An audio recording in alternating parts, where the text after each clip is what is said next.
First question, do you think religions are inherently violent, or do you think they're more peaceful? I think they're more inherently peaceful. For one, I don't know if you're going to ask me, but I'm Catholic, so I know the goodness in religion. I also know it can go a little too far, though, if you get a little too into the idea and you want to, if you're trying to put your beliefs on someone else, it's a bad thing. I think religion is inherently peaceful. What do you think about religion? Do you think they are inherently violent, or do you think they are peaceful? I think religions, as studying religions, they are very peaceful and they teach tolerance and acceptance. And I think only time violence comes in is when people misinterpret what the religion's trying to teach. So can you name any examples that you see in the news? Yeah, extremist groups like terrorists and stuff, they take religion to an extreme and they think what they're doing is God's word. But if you look at Islam, the five pillars teach acceptance, they teach charity, and they teach to be kind to other people. Yeah. What do you think a cult is?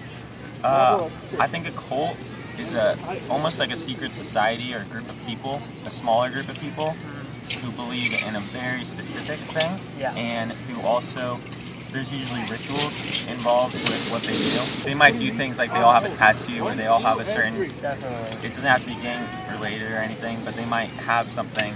Some kind of marking that let the people inside the group know, plus people outside to be able to recognize them. You almost have to be a part of it, whereas I think religion is more, you choose. That's like a choice. You have a choice.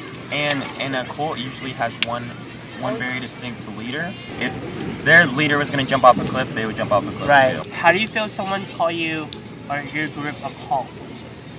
If someone called my group a cult, yeah, I would feel kind of offended, honestly, because I think I just think cults are a little creepy, and they're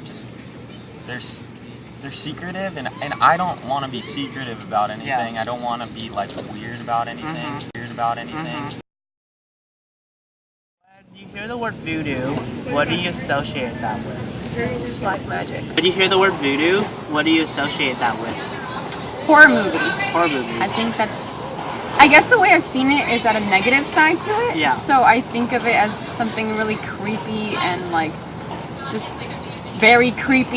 Yeah. Because usually in horror movies or whatever, you just see voodoo dolls or whatever being picked on or thrown and then making someone feel the pain. Yeah, exactly. So it's just it just has a really negative aspect too. Yeah. And as a Catholic, what are some rituals that you do?